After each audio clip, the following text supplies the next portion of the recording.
I never interfered, and what I also can say is that in the whole system, it can't be that I'm the only one who interfered. A total of 121 case dockets that were under investigation were taken away from the task team as directed by a Deputy National Commissioner Crime Detection, a Lieutenant General Sibia.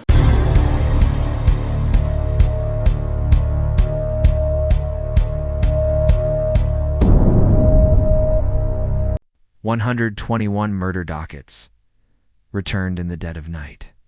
A president furious, a police minister cornered, and a commission already crippled before it even begins. Tonight, we dive into the shocking story behind the Madlanga Commission postponement, the mysterious movement of dockets, and explosive accusations linking everything from political killings to powerful business interests. The question is simple: who is protecting who? The Madlanga Commission was supposed to be the game-changer, powerful inquiry, chaired by retired Constitutional Court Justice Mbujiseli Madlanga, with the mandate to expose corruption, political interference, and sabotage inside the police. It was meant to start on the 1st of September 2025. Instead, postponed, delayed, stalled. On Friday, it was brought to my attention that the Madlanga Commission will not be able to start as envisaged for the 1st of September for their hearings. The official reason? Missing IT systems, poor planning, and failures in the Justice Department. But opposition parties like the EFF and MK Party call it what it looks like: sabotage, deliberate delay to buy time for those in power. Justice Minister Mameloko Kubayi has already suspended top officials, including her ICT deputy, while Director General Doc Mashabane faces disciplinary action. But does anyone really believe this was just about IT systems? Or is it a smokescreen? As I did the report, I had immediately put the DDG responsible for ICT, Mr. Jabu Tlachwayo, on immediate suspension, pending a full investigation and a disciplinary process. This is because of the failures and lapses on the system, and also not being able to do due diligence and ensuring that the commission starts on time. The President then delegated to the Minister of Justice and Constitutional Development powers to institute disciplinary proceedings against the Director General of the Department of Justice and Constitutional Development, Advocate Doc Mashabane, and this decision has been communicated to him this afternoon. The EFF said. No surprise.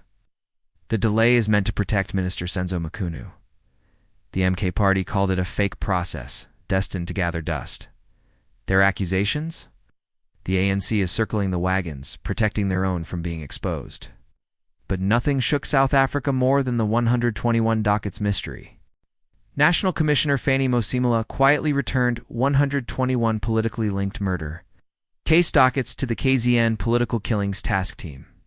These dockets linked to political assassinations, tender wars, as an ANC faction battles vanished months ago, only to suddenly reappear. Yes, they were traced at the headquarters, and I've given directive that they return to the province of KwaZulu-Natal for investigation.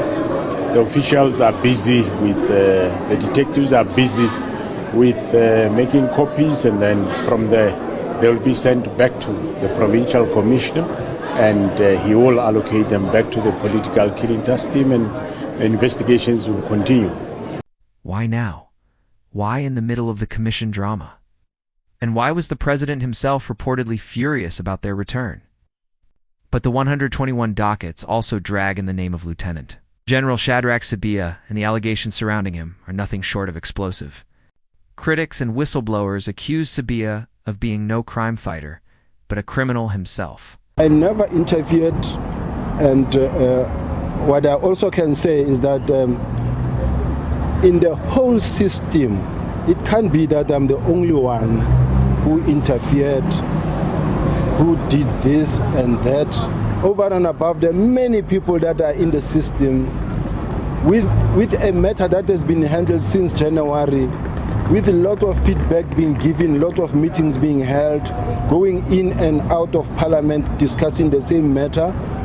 His accusers say he personally took the political killings dockets away from the specialist KZN task team and the direct instructions of police minister. And what did he do with them? Nothing. Files stalled. Cases froze. Warrants of arrest, already signed and ready for suspects in some of the murders, were simply ignored.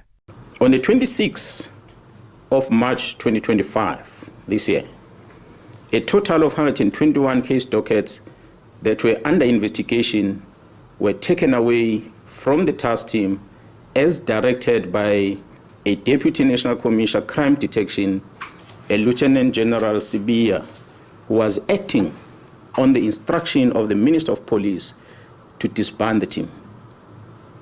This was done without the authority of the National Commissioner, nor I, as a Provincial Commissioner, was never informed.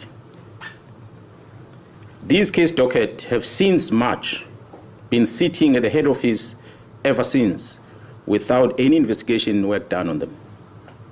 The suspicion now that Sibaya, currently suspended, is fighting to return to his post not to deliver justice, but to quietly bury the evidence once and for all. If true, this would mean the 121 dockets are not just about incompetence, but a deliberate cover-up at the very highest levels of the police service. And then, the biggest political name in the storm, Police Minister Senzo Mchunu. Commission whistleblower General Landla Mkhwanazi accused the minister directly of interfering with the task team, of crippling investigations, and of protecting certain politicians. Opposition parties now claim the delay of the Madlanga Commission is all about shielding Mchunu from testifying under oath. Add to this, President Ramaphosa and Acting Police Minister Firoz Kashalia openly blasted Masimila for returning the 121 dockets. Unusual, extremely. The president himself, instead of celebrating evidence being secured, is angry that files are back in the hands of investigators. Why? Is this genuine concern about due process? Or panic because those dockets could expose political allies? Who's to blame? There are three possibilities. 1. Administrative chaos.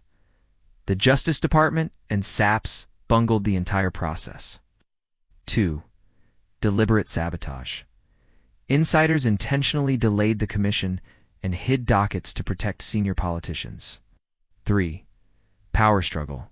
The president, the minister, the commissioner, each fighting for control, not justice.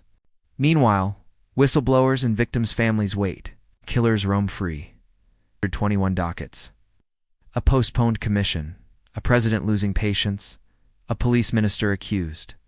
Behind every delay is a life lost. Behind every missing docket, a family denied justice. South Africa must now ask, is the Madlanga Commission already compromised? Or will it finally shine light on the darkest corners of our politics? The fight for truth has begun. But will the truth survive?